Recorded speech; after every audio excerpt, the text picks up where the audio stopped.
They marched out of the yard. They'd hardly slept for weeks. We of the CID had slept even less, but the nightmare that kept us awake was all the same nightmare. That's why we weren't surprised when the commissioner asked us up to the conference room for a bit of a talk. He'd talked to us plenty, we knew that. It didn't help any to know what was ahead of us.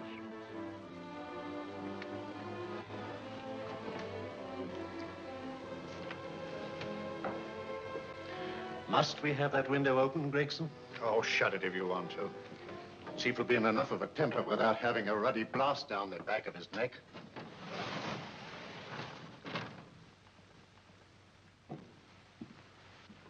Gentlemen, the commissioner.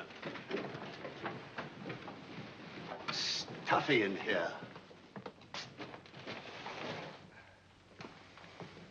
Be seated, won't you?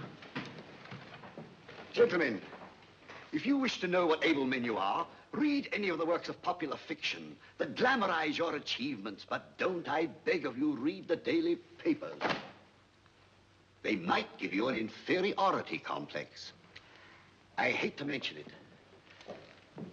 but we're confronted with a series of the most atrocious murders since Jack the Ripper. And in the meantime, the CID might as well be playing at shove-hate-me for all the good we've accomplished. Now look. Here, here, and here. Each of these red flags scattered through the city stands for a woman brutally murdered, a woman's terror, a woman's death agony. These are no ordinary crimes. These are the works of a fiend who kills first and mutilates afterwards. A ghoul who hacks off a part of his victim's body and carries it away with him. A loathsome souvenir of his butchery. 3 women murdered so far, and you haven't turned in one clue. You haven't given me one lead. Here you sit and wait for news of a 4th victim, with your arms folded.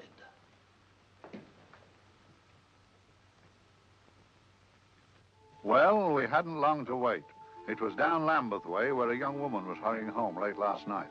She saw something and stopped. It was a constable. He spoke to her and he walked along with her, just in case. He saw her go down the stairway to the basement lodging where she lived. We can only surmise what happened after that.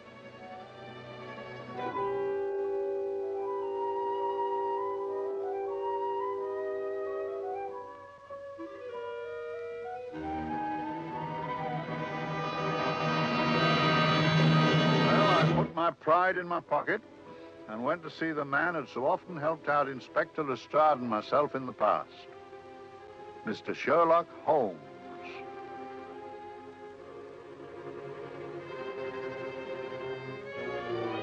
If ever a man needed help, I did.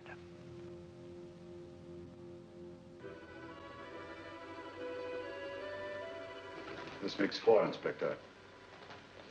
4 defenseless women here in the heart of London. And everyone with the right forefinger hacked off. Not hacked, Inspector Gregson. Cleanly, expertly severed. The work of a skilled surgeon. That's our only clue. Much about the age of my sister's girl. Is there no way of stopping this, Mr. Holmes? Yes. There's a way, somehow. The fiend that did this. I promise. I promise. We've nothing to go on. That's the rotten part of it. We can't get far without knowing the motive. Well, at least we know what the motives were not. It wasn't robbery, nor passion, thanks be, nor yet vengeance.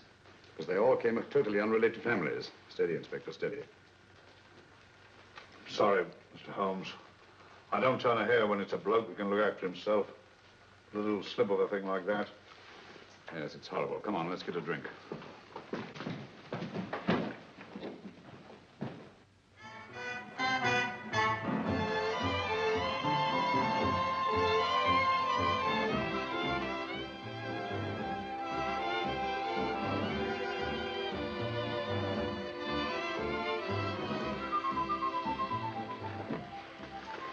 Good evening, Mr. Holmes. Good evening, Vincent. Whiskey and soda, please, and a double for my friend here, Inspector Gregson. Very good, sir. Make mine Irish. Decent of you to give me a hand with this thing, Mr. Holmes. Always a pleasure to be of help to Scotland Yard, Inspector. Little out of my line, looking for a maniac who murders just for the fun of the thing. Or perhaps just to get a human finger. In all 4 cases, the murderer risked capture by stopping to secure a finger. One or 4. Who knows? He's just a madman. Perhaps there's method in his madness. If we could just trace those missing fingers. If we could just drain the English Channel, we might find a penny. Huh? Oh, thank you. Can I keep those, Mr. Holmes? Thank you.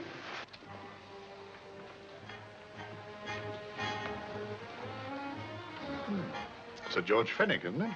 Yes. Is that his daughter with him? Don't be so naive, Inspector. You know everyone, don't you, darling? Well, hardly. A week ago, I didn't know you. A week. How fast it's gone.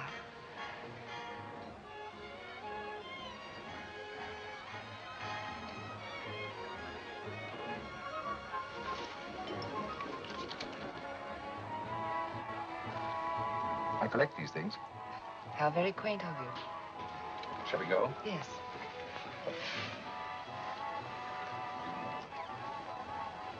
What are you looking at, Mr. Holmes? Looking at a very handsome woman. Not fond of the purple, but giving an excellent imitation. Would you like to come to my flat for a nightcap? Lovely idea. Yes, isn't it?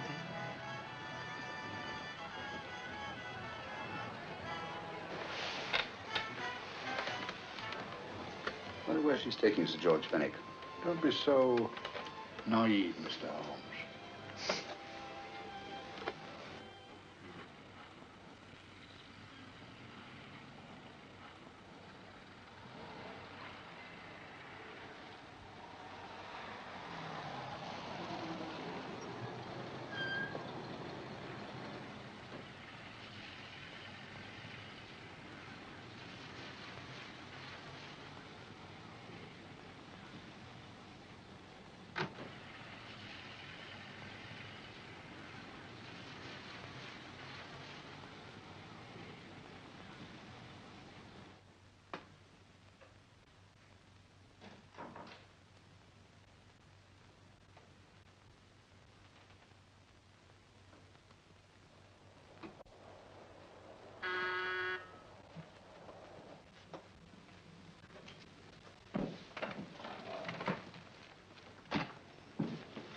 Good evening, Mum. Hello, Grandon. Any messages? No, Mum. Thank you. Drinks, Grandon. One of your nice surprises. Yes, Mum. I say, you don't mean that, Grandon's a marvel, aren't you, Grandon? Yes, Mum. You wouldn't believe the things she can do. Ah, charming place. Delightful. Really? Do you think so? I'm so glad. Do sit down. Do you mind? Do I mind? What a question. I don't mind anything, really. Except not being with you. Now, you really don't want me to believe that, do you? Not too seriously. Good. We're both quite grown up, aren't we? Quite.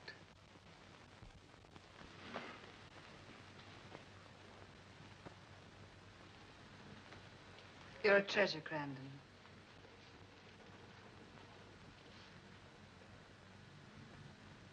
And lower the lights a little as you leave.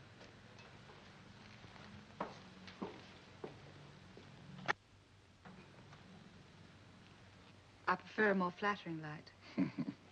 In any light, you'd be... Would I? And don't you know it? Perhaps I do.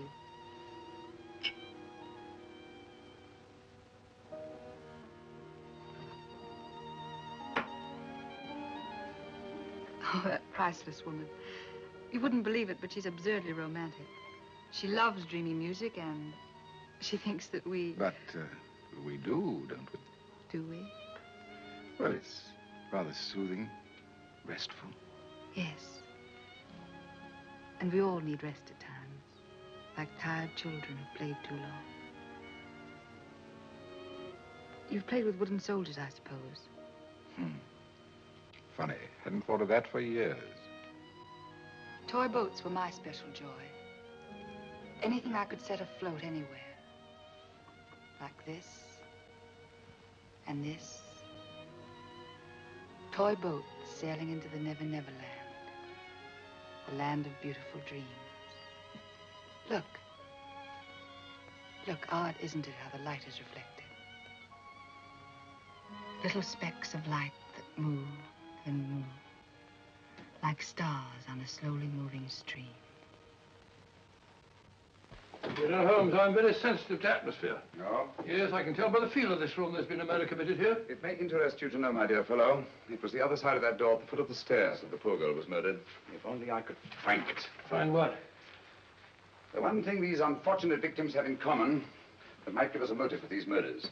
There must be something. Another Jack the Ripper, if you ask me, a homicidal maniac. No, Watson. In the case of Jack the Ripper, there was one thing in common. His victims were all from one walk of life, living in the same section of the city. In this case, the murderer chooses his victims from all walks of life and from different sections of the city. No, my dear fellow, this is not the work of a homicidal maniac.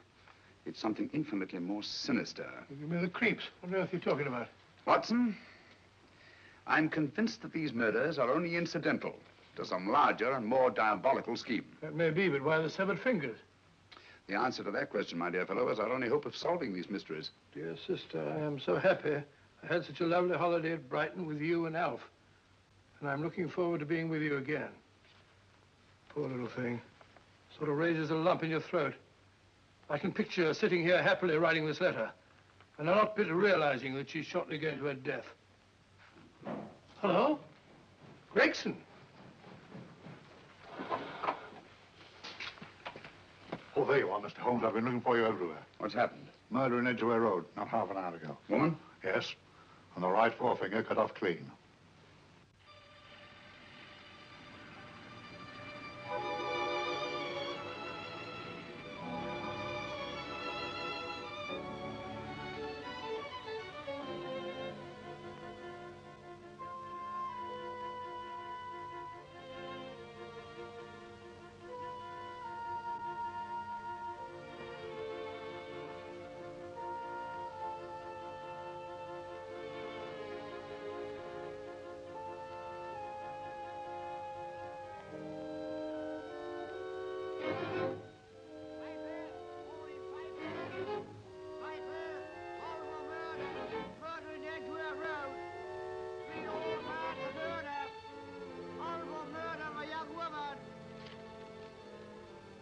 Your papers.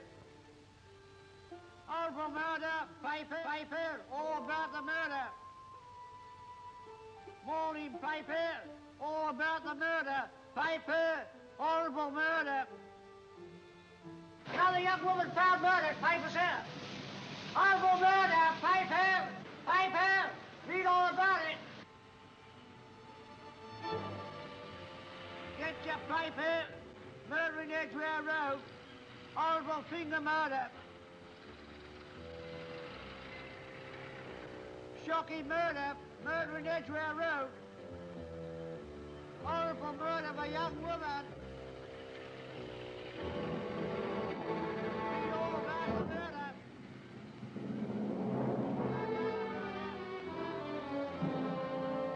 Only fancy, Mum. There's been another of those horrible murders. Dear, dear, how shocking. Yes, Mum.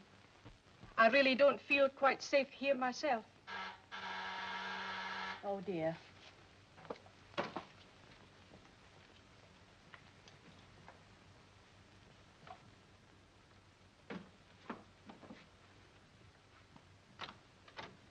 Why, Sir George! I must see Miss Marlowe at once. I don't know if she... I must see her. Where is she? Lydia. Why, Sir George, what is it? What happened? I don't know. You'll have to help me. You've got to help me. But I don't understand. Listen, I woke up a few minutes ago in a cheap boarding house off Edgware Road. I don't know how I came there. I don't know when. The last thing I remember is being here with you. Calm yourself, Sir George. When did I leave here? Well, it was about, It was 10:45, Mum. Precisely. You seemed, forgive me. Just a little distressed. Detached. Not interested. I thought I'd said something to offend you. I don't remember.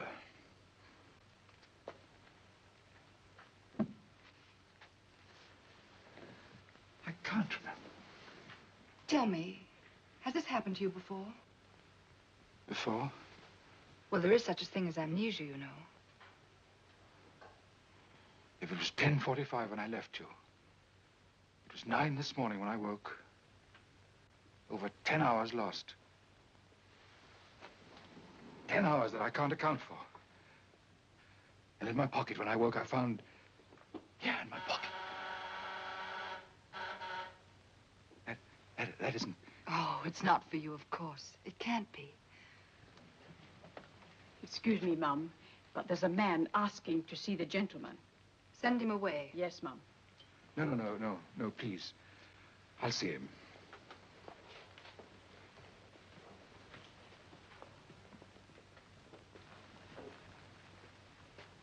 Well? Delightful room. Not much like the place you woke up in this morning. You followed me here? Yes. Are you a detective? Oh, no. Quite the contrary. Don't be afraid, Sir George. You know my name? Oh, yes. A very old and highly honored name. And being the bearer of such a name, and also a very wealthy man, I thought you might care to possess yourself of this trifle. Rather than let it fall into the hands of the police. It is yours, if I'm not mistaken. The initials, GF. Where did you get this? It came out of your pocket. I saw it fall, but you never noticed. You were very busy, bending over something with a knife. Then you put something in your pocket.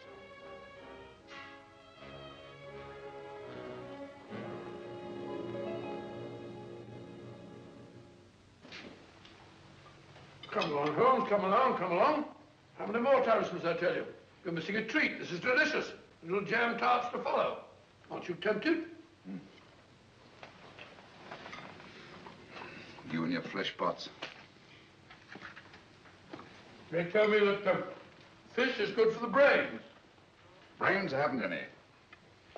You realize that a whole day and a night have gone by since that bestial affair in Edgware Road? I'm as much in the dark as ever.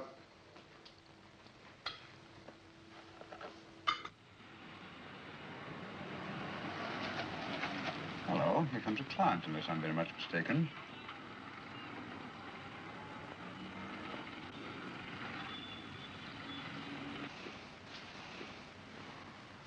Well, attractive. Very attractive.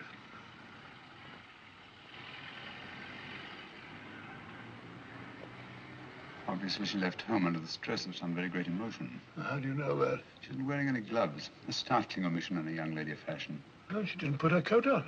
Open car, too.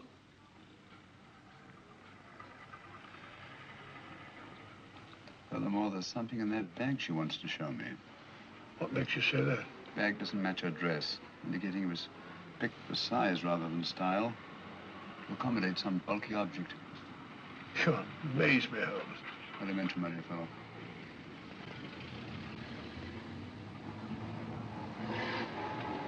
Well, that's interesting. What is? That cab, tailing at the empty house. I wonder why he followed her here. Oh, wouldn't you? Quite possibly with glasses.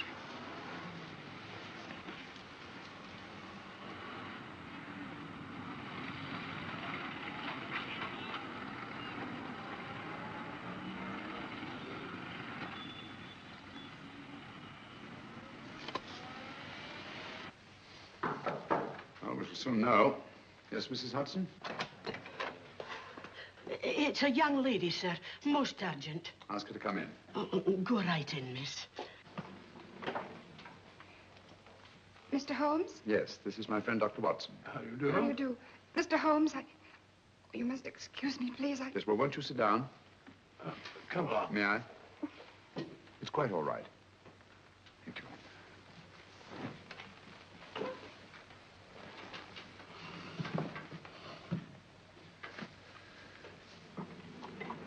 Now try to control yourself, Miss Merrick. You're with friends. You know my name? No magic, I assure you. I've often seen your picture. You're the daughter of Sir George Merrick, aren't you? Yes. It's about my father that I...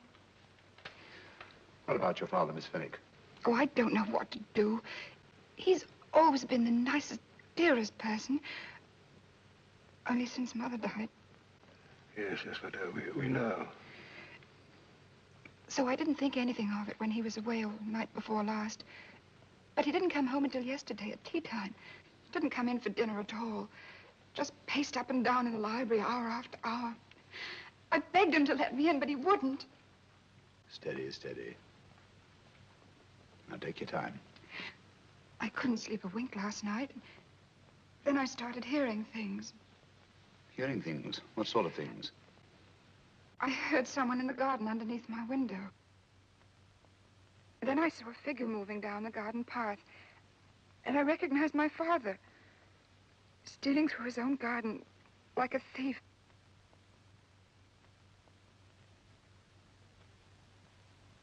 He had a spade in his hand. And he stopped by the greenhouse where he started to dig. This morning, at daybreak, I stole out into the garden and I found this.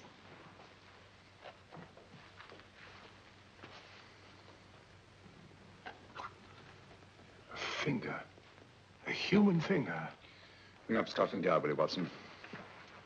Ask them to get hold of Inspector Gregson and tell him to meet us at once at George Fenwick's house, Kingston. Operator, get to Scotland Yard quick. Where's my father, Norris? He's still in the library, miss. Thank you. We'll see him right away. Will you come with me, please? Thank you. I got your message, Mr. Holmes. Yes, indeed. Dad, may I come in? Dad. It's funny. He doesn't answer. Do you mind? Please do. Thank you. Watson, quick. Oh, Come along, no, my dear. no, no. Take charge, Miss Fenwick, please. Sorry, sir. Now, miss, please. Please come along with me.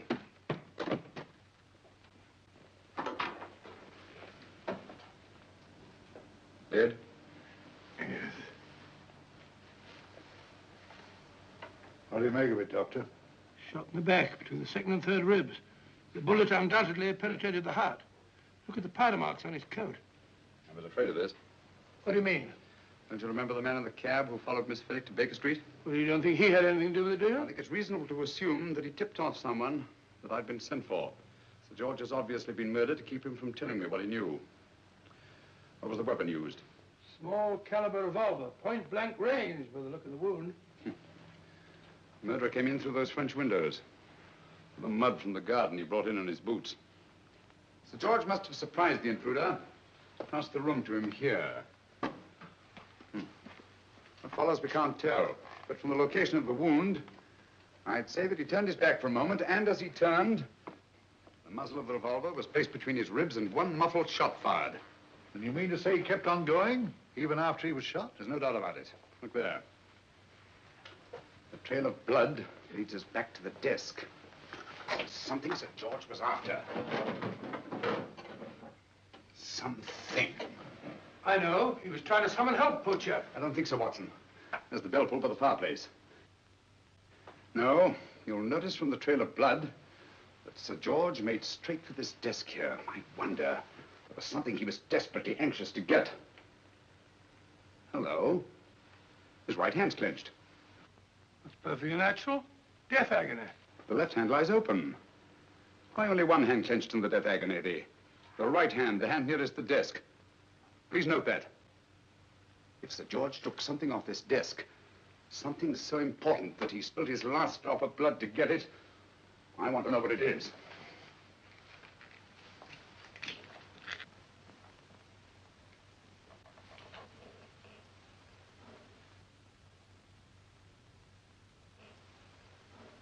It's nothing but an ordinary match folder.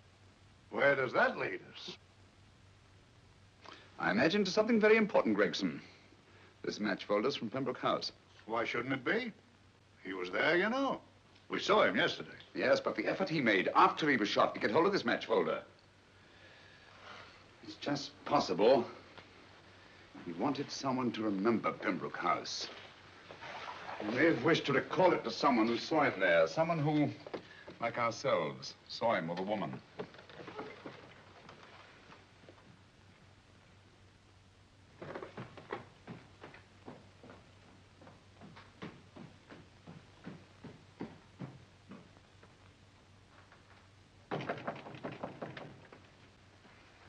Come in. Oh, Dr. Watson, this came by hand for Mr. Holmes not 10 minutes ago. Thank you, Mrs. Hudson. That would be the report from Mr. George's bank. Report from Sir George. Oh, really? Don't you remember his daughter told us that he'd just closed his account? Had it looked into at once.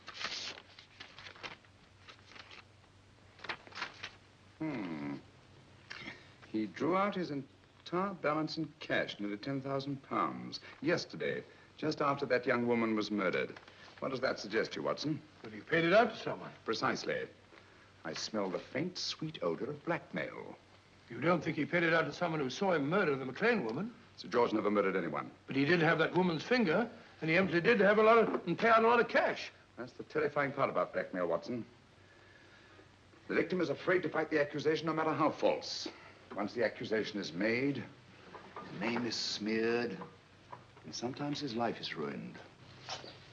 Well, Sir George didn't commit these murders. What fiend did? I rather think they're not the work of any one man. Oh, come, Holmes.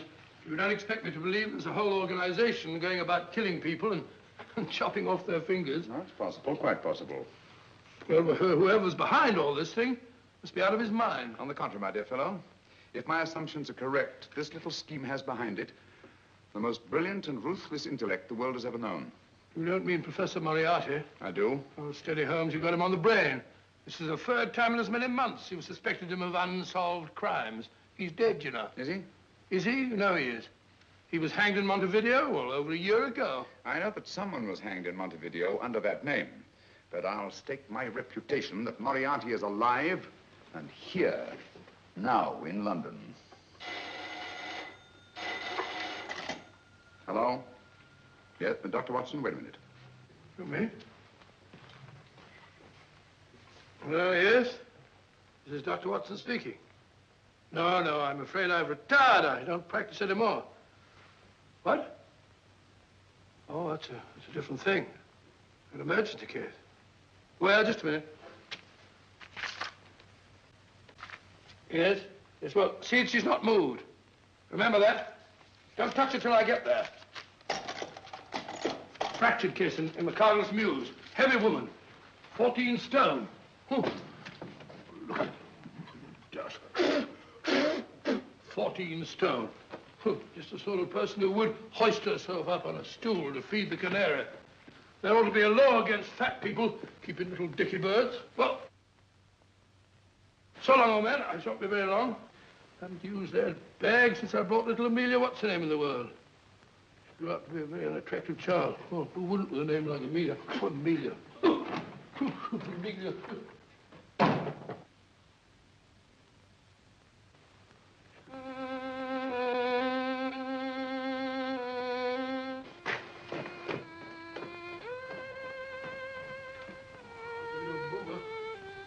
People so stupid about accidents.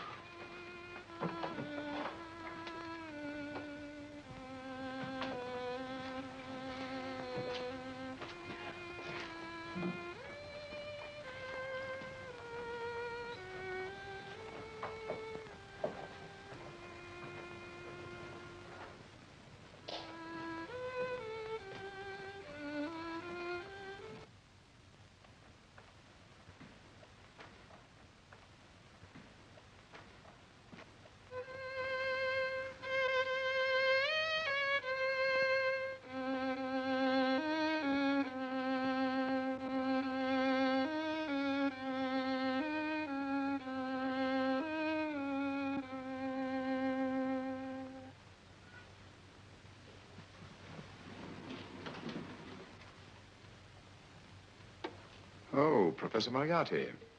Not that I wish to appear inquisitive, but to what am I indebted for the pleasure of this visit? Scotland Yard will be interested. It's very convenient for me to have Scotland Yard think that I'm still dead in Montevideo. I never dreamed of fooling you. Thank you. The thought occurs to me, Mr. Holmes, that there are some advantages in living within the law. You are very comfortably fixed here, aren't you? As I get on in life, the little comforts appeal to me more and more. Oh, I beg your pardon. Won't you sit down? Thank you.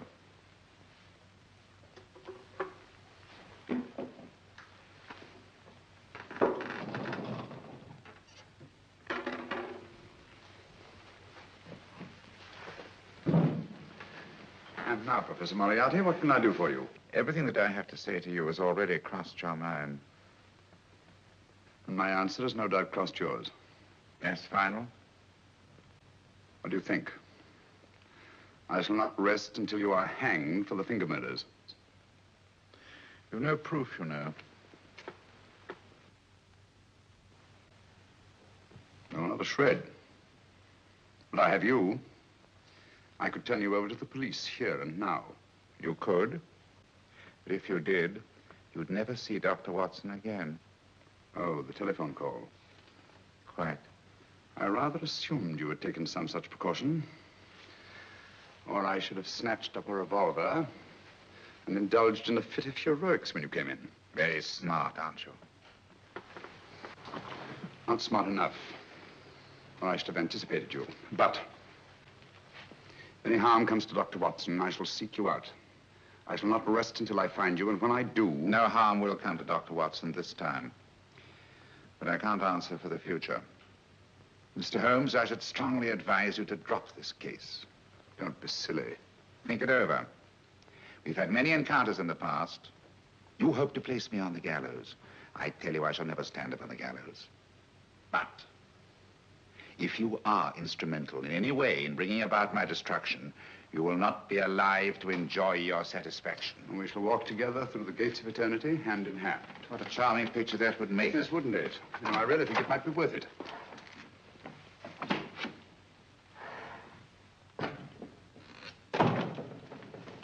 Shoelaces, Governor? Tuppence a pair. And strong enough to hang yourself. How many more times must I tell you I don't want your filthy shoelaces or your company? Shoelaces, Governor? Blasted impertinence. Run along, my good man, or I'll give you in charge. Shoelaces, Governor? Shoelaces, Governor? Help a poor bloke. What's only got one arm? Any luck with Mr. Holmes? You can read his obituary in tomorrow's papers.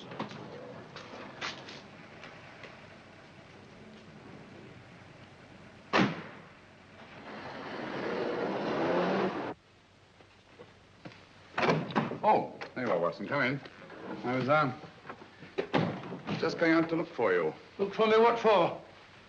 Suppose you don't think I know my way about. Well, you're right, I don't. Blast all practical jokers anyhow. Know where I've been? On a wild goose chase. Exactly. There's no such number in McCardle's Muse. Some fool's idea of a joke. Did you see anyone? No, nobody especially. Only a whining old idiot selling bootlaces. Persistent beggar, wasn't he? Stuck to you like grim death. Huh? How do you know? And finally left you for someone who looked like better pickings.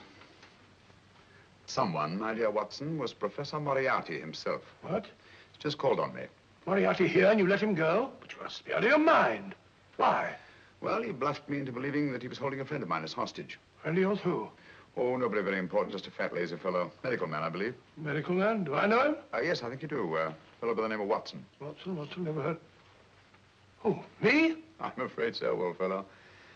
Your street hawker's job was to do away with you in a certain contingency. And you let Moriarty go? Because of me? I had no choice. I can't afford to lose you, old fellow. Well, it's very decent of the old chap, I must say, but... well, I wish you'd nabbed him. We shall, never fear.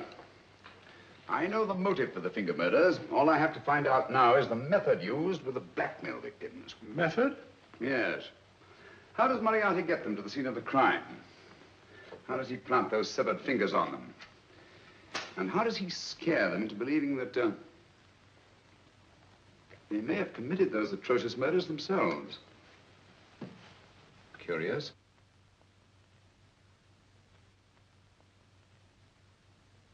Very curious. Huh? Curious? What's curious? That window in the empty house across the street. First floor front. Huh? What's wrong with it? It's open. Why shouldn't it be open? Well, it wasn't open half an hour ago. I'll stake my life on that. Oh, that's not our business. Let it stay open. I wonder if you'd go over, old fellow, and see what's the matter. Oh, trespassing. Against the law. Very well, I'll go myself. Oh, well, if you're going to put it like that, ridiculous waste of time. Going about shutting windows at this hour of the night. Here, you better take this torch. Well, take what? Dignified job for a doctor. Dr. Watson, the torchbearer. And what do you propose to do? Sit in a comfortable chair, I suppose, and read a good book? That's a very good idea. Yes, very good idea. While I play night watchman, you have a nice read. Mm-hmm. Good night. Have a good time. Have a good time? What do you mean, have a good time?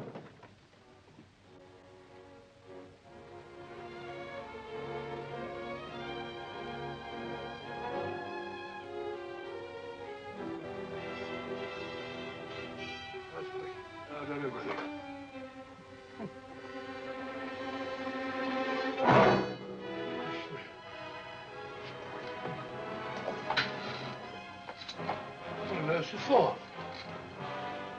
Oh, umbrella stand. Pretty little thing to keep about the house. Must have been a pet.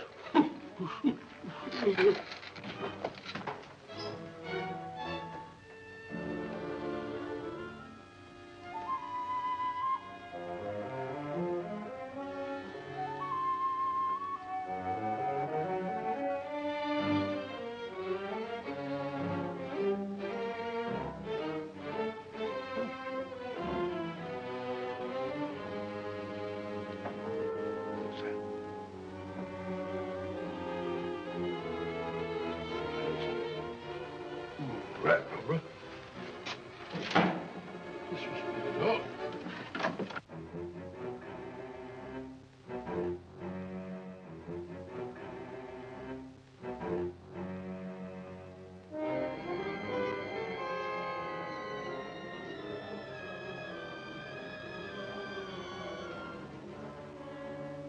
While he sits comfortably reading a book.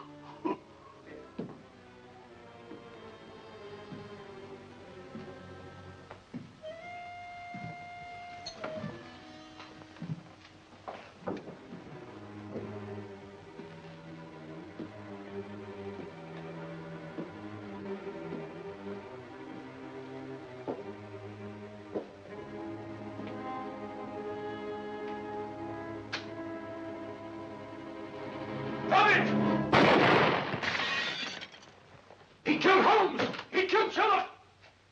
Watson. You? But I saw him shoot you a second ago. Not me, my dear fellow. Merely the bust of Julius Caesar. Incidentally, you may have noticed that all through the ages, prominent men have prominent noses. Oh, I'm afraid we're in for terrible trouble again with Mrs. Hudson. Windows smashed, plaster all over the floor. Get up, you.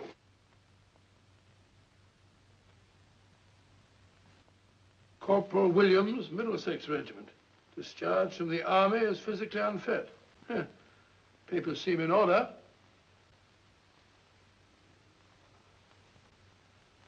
Now, Corporal Williams, you've seen service in the Far East, haven't you? The East? I thought so. Look at his complexion, Watson. Yellow as saffron. He's been taking atabrine. Cure for malaria. Sniper, aren't you? Sniper. Why did you try to kill me? I had to kill him. I had to. Oh, snap out of it. Stop it, Watson. He's shamming. No, he isn't. Who told you to kill me? She told me. She told you? She told me I couldn't miss. Well, luckily you did miss, you murderer. He isn't a murderer, Watson.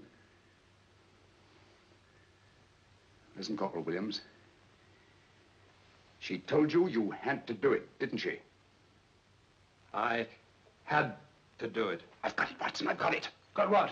The method used in the finger murders. Well, what is it? Hypnotism, my dear fellow, hypnotism. And it wasn't against his nature, that's the devilish part of it. They picked a man for their purpose whose job was sniping. Who are they? Professor Moriarty and his finger murderers. Williams spoke of a woman. I think you'll find that she asked him home tonight for a drink. Nice quiet rooms, soft lights, music. You got it all pat, Mr. Holmes. What's the lady look like? Up 30, nice figure, blonde, lustrous eyes. Oh, really? Got a phone number? Oh, so? Williams will give us her address. Look after him, Gregson. Don't let anyone come near him. He's our key witness in the finger murders. Well, I hope you're guessing right, Mr. Holmes. Get up, Williams. Now, go with Inspector Gregson anywhere he tells you. Come on. Yeah. Ring me as soon as he comes to himself, will you? I will. Good night, gentlemen. Good night. Well, if you believe that fellow Williams was hypnotized, I suppose you think Sir George Fenwick was hypnotized, too. Yes, I'm quite sure of it. Have a cup of tea? Thanks, old boy. Nothing to eat. Well, why didn't these people make Sir George do the murder himself? Because they didn't want to get him hanged. They wanted to blackmail him. Well, who do you think the actual murderer is? One of Moriarty's gang. A diabolically simple technique. Kill a woman. Yes, but why cut off the fingers? My dear fellow, don't you understand? The severed finger is what links the blackmail victim to the murder. He wakes, finds the grisly thing in his pocket. He doesn't know how it got there. He's no idea that he's been hypnotized. For all he knows, he may have committed the atrocious crime during some dreadful lapse of sanity. In that state, when he's utterly demoralized, the blackmailers take over. Is that it? Undoubtedly. You see, they swear that they saw him commit the murder. And being human, the victim will pay anything rather than stand trial on a charge that will make his very name loathsome. Oh, it all fits in if you believe in hypnotism. Yeah. The only possible explanation. You think the hypnotist is that woman with the blonde hair, the lustrous eyes, the woman you invented? I didn't invent her. I saw her. What on earth are you talking about? That woman, my dear Watson, was with Sir George when he left Pembroke House. I saw her there. I shall see her again, and Williams will lead me to her. That's why it's so important to keep him safe. He will identify her.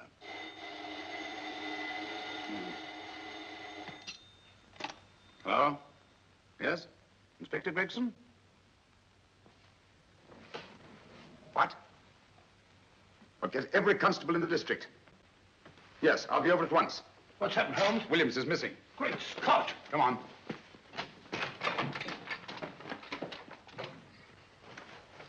Lorry crashed into Gregson's car. During the confusion, Williams disappeared.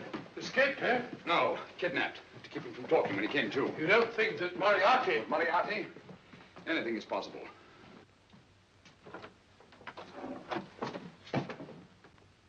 Williams! Dead. You see, anything is possible.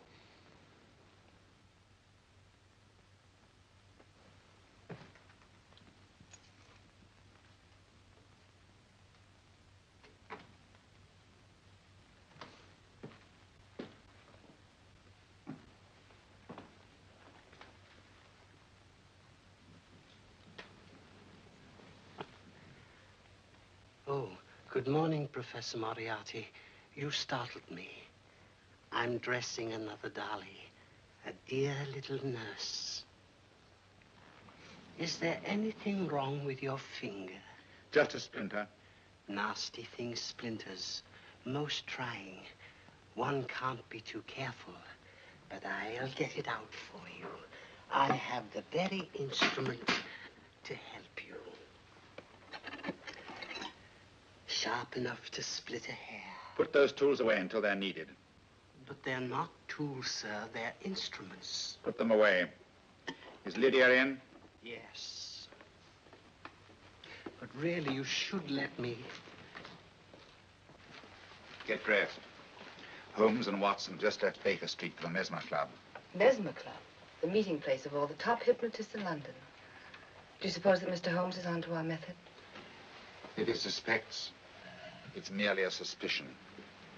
It's our business to see that it ends there. I hope you're right. Williams passed away before he could talk, remember? What do you want me to do? Go to the Mesmer Club, meet Holmes, and induce him to come back here. Isn't that a bit dangerous? Every meeting with Sherlock Holmes is potentially dangerous. However, you say he didn't see your face at Pembroke House. And how would you suggest I get Mr. Holmes to accompany me here? Kidnap him?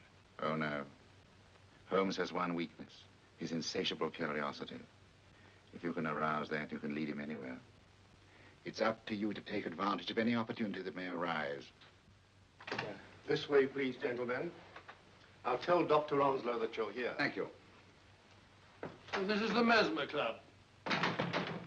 If you ask me, hypnotism is a lot of mumbo-jumbo. Oh, come now, Watson. As a medical man, you must admit that hypnotism has its place in modern science. That may be, but 90% of hypnotists are crooks of the worst kind. Nothing more than a lot of charlatans exploiting weak-willed morons. Ah, Dr. Onslow, I believe. Happy to meet you, Mr. Holmes. Your brother Mycroft suggested I might be of help to you. He's a valued member of our little group of charlatans and crooks. Oh, beg your pardon, sir. I didn't know you were listening. Behind the curtain. My friend, Dr. Watson. Oh, delighted. How do you do? I wonder now. You see, we're in the midst of a little experimental session at this very moment. If you'd care to join us. Oh, certainly, That'd certainly. be very instructive. Oh, well, will you follow me? Thank you. Well, the guy knows that way behind the blasted curtain. In treating his patients. But today, the therapeutic value of hypnotism, as we now call it, is conceded by innumerable physicians. Especially is it of value in surgical cases where the administration of local or of general anesthetic is inadvisable. Inadvisable poppycock. Oh, sorry.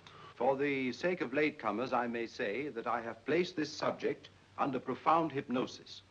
In this condition, he can feel no pain, even under applications which normally would be excruciating. Excruciating. You excuse me, please. Carter, you are having a peaceful sleep. You feel nothing. Your arms and your hands are without sensation. Mowbray, the long needle.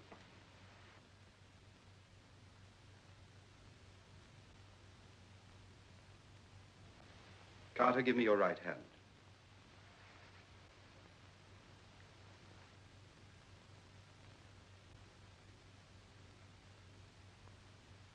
As you observe, the needle has been thrust completely through the subject's hand. No feeling, no pain. This lack of feeling is the one infallible test of profound hypnosis. Nonsense. Fellow's full of drugs.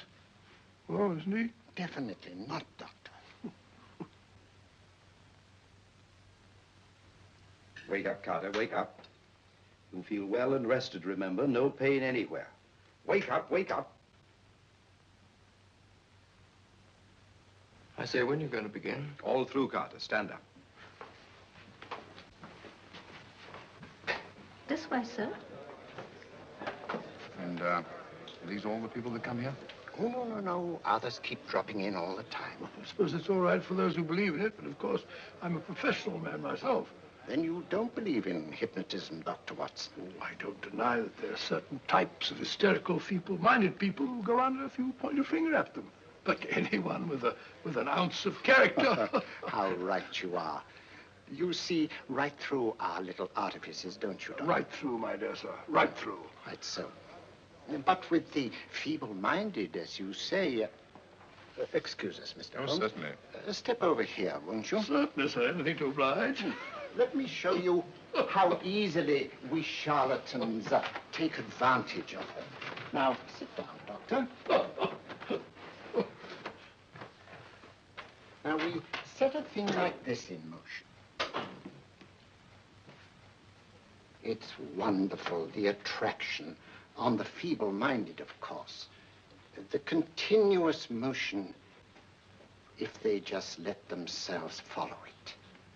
Of course, you could stare at it till doomsday, Dr. Watson, with no effect at all.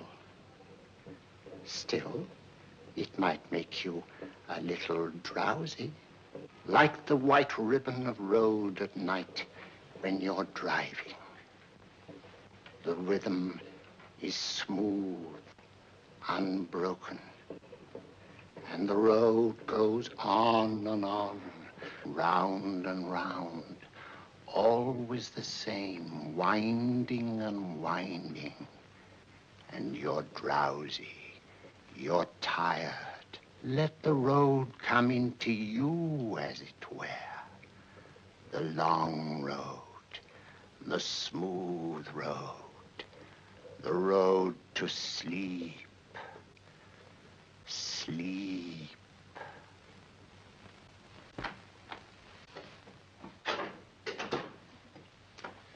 Open your eyes. Stand up. Turn around. And now, Dr. Watson, you're on a holiday in Scotland. The country is amazingly beautiful. We're coming to a stream. It isn't deep. Better take your shoes and socks off.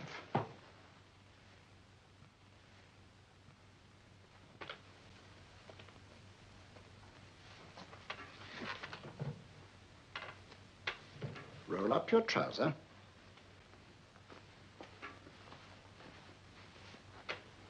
That will do. The other leg is waterproof. Turn around. Mind the pedals.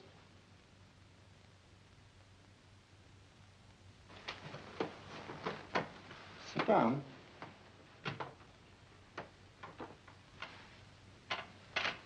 Wake up now.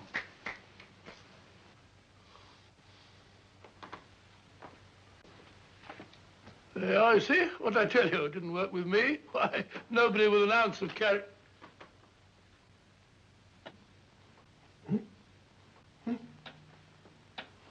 I think you'll need these.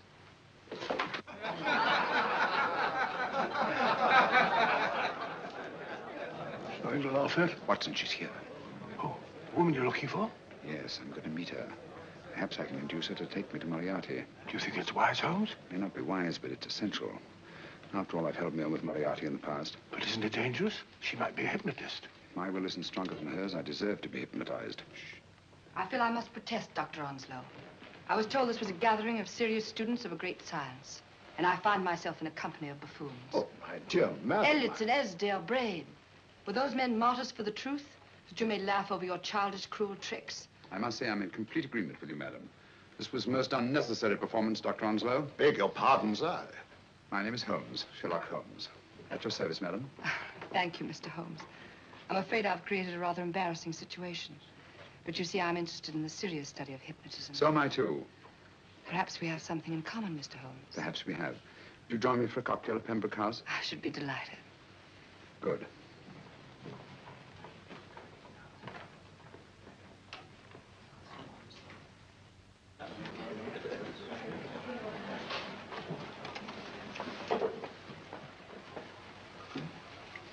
Thank you. I didn't know there was such a pleasant place in London. It was so nice of you to suggest our coming here. I thought a little pick-me-up would do us good. You mean you thought I looked... I like the way you look. Thank you. I suppose I did lose my head a little at the Mesmer Club. But you see, hypnotism is almost a religion with me. I know so well what it can do to help and heal. And I can't bear to see it used for trivial purposes. I know very little about it. That's why I went to the Mesmer Club. You see, I'm rather puzzled just now with the case that I'm working on. How fascinating. Tell me about it. It's the murder of Sir George Fenwick. Fenwick? Who's he? Quite a well-known figure. Odd now I come to think of it. Last time I saw Sir George was here at Pembroke House. Strange. Yes, isn't it? He was sitting, I believe he was sitting at this very table. Cigarette? Thanks. Do go on. There was a charming lady with him. He was lighting a cigarette.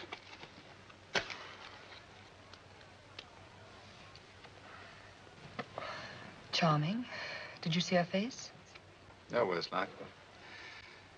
Merely her back. How unenterprising of you. Yes, wasn't it? Afraid I'm getting a little older. I shouldn't say so. That's nice of you.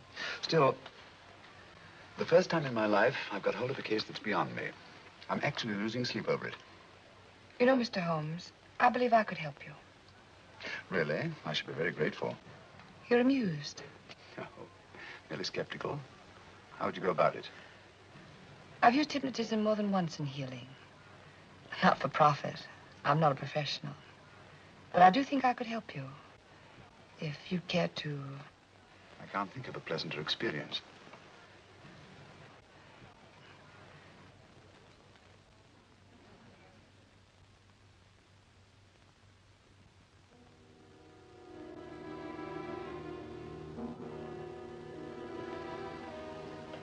Low lights, music, is that all there is to it?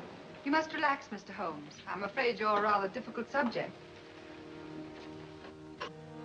So I thought perhaps a little help. Materia medica might be advisable. Drugs?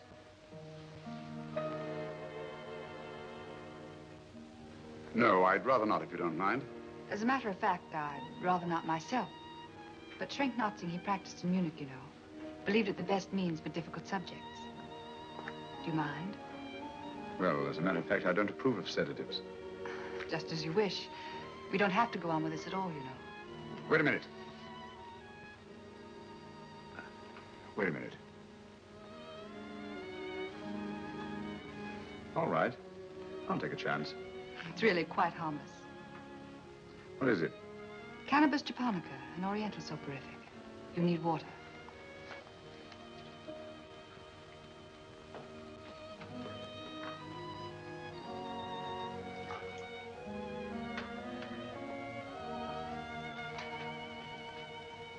Thank you. Now sit down, Mr.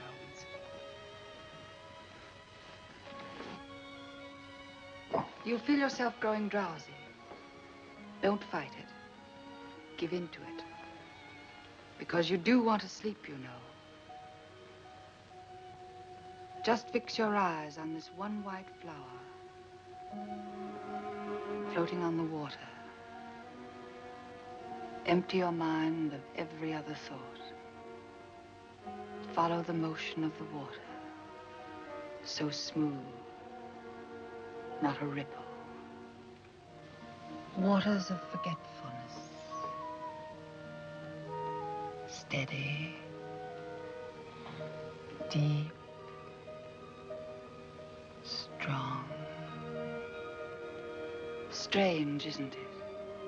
How the light is reflected. Little specks of light that move and move.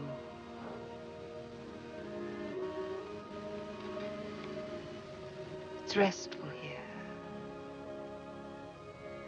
It's peaceful. It's friendly. And you're very close to finding what you're looking for. You'll find them soon now. The guilty ones. When you're rested, gentle waters closing over you. Steady, deep, strong.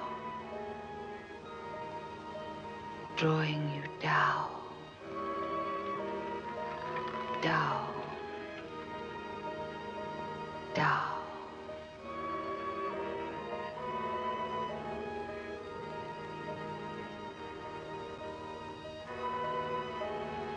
Sleep. Sleep. Sleep.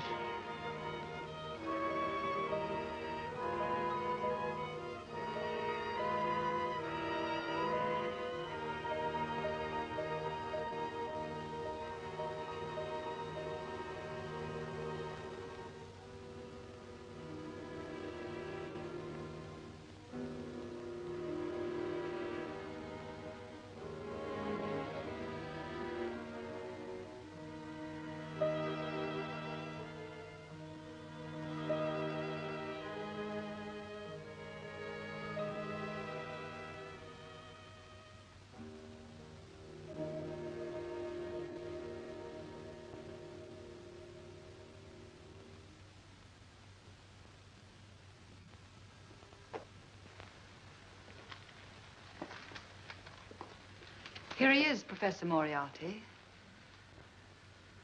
Stand up, Mr. Holmes.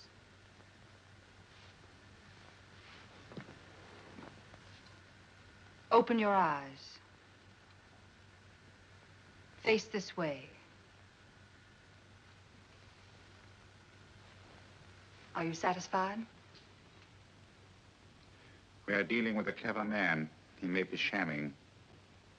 There's just one infallible test for profound hypnosis. You ready, Dr. Simnel?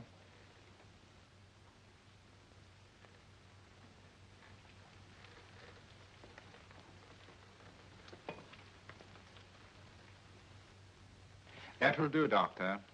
He couldn't fake insensibility to the knife. I congratulate you, Lydia. Turn round, Mr. Holmes. Now walk to the desk.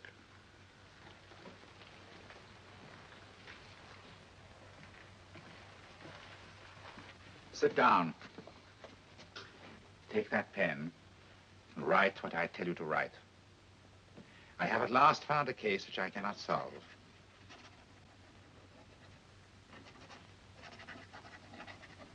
I have outlived my usefulness.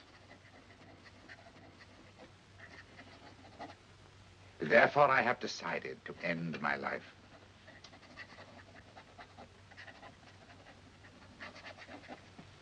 Sign your name. Now blot it.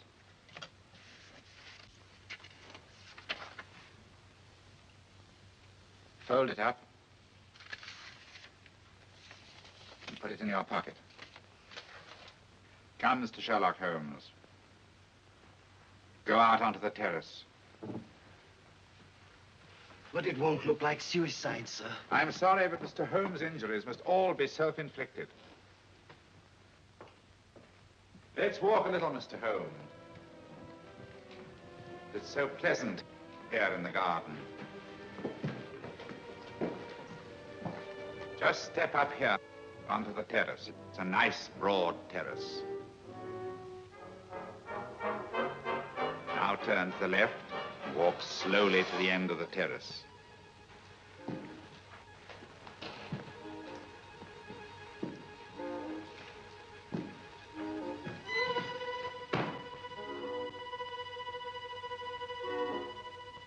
Don't stop. You must walk to the end, you know.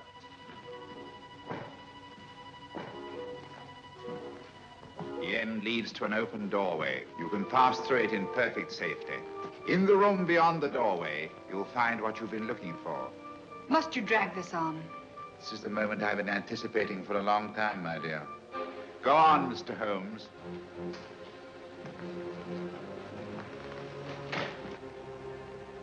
Through the open doorway, you will find the man responsible for the finger murders and the death of Sir George Fenning. Professor Moriarty. Holmes! Stand still. What a beautiful view, Watson. I'm quite enjoying it. No, you're not. You're hypnotized. You're under a spell. Stand still. Don't move. Steady, Holmes. Steady does it. Stand perfectly still where you are. Nonsense, Watson. You don't know what you're doing. Of course I know what I'm doing. You mean you're not hypnotized? Certainly not. Then get off the wall, you idiot. Oh, look out! Holmes! Dear fellow. What were you doing up there? Holding the fort until you arrived. What kept you? Well, I ran into a spot of trouble on my way to Scotland Yard. I was arrested for exceeding the speed limit. Your luck seems to hold, Mr. Holmes. Well, I'd hardly call it luck, Professor. You see, I substituted a drug of my own for the one that this dear lady pressed on me. You are clever, aren't you? A drug that, although it leaves the subject conscious, renders him quite insensitive to pain. That accounted for my lack of reaction to Dr. Simnel's knife. Well, Gregson, quite an impressive haul. Even Inspector Lestrade himself couldn't have done any better. Thanks, Mr. Holmes. Take him away. All right, put her in the van. I was right, Mr. Holmes. You are a difficult subject. Thank you. And now, Professor, our score is settled. Au revoir until I see you on the gallows. The rope has not been made that'll go around my neck. Come on.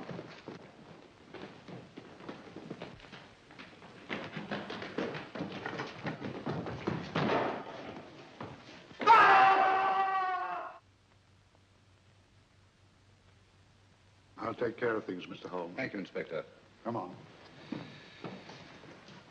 An evil man, Holmes, but what a horrible death. Better than he deserved. What are you thinking of? I'm thinking of all the women who can come and go in safety in the streets of London tonight. Stars keep watching the heavens.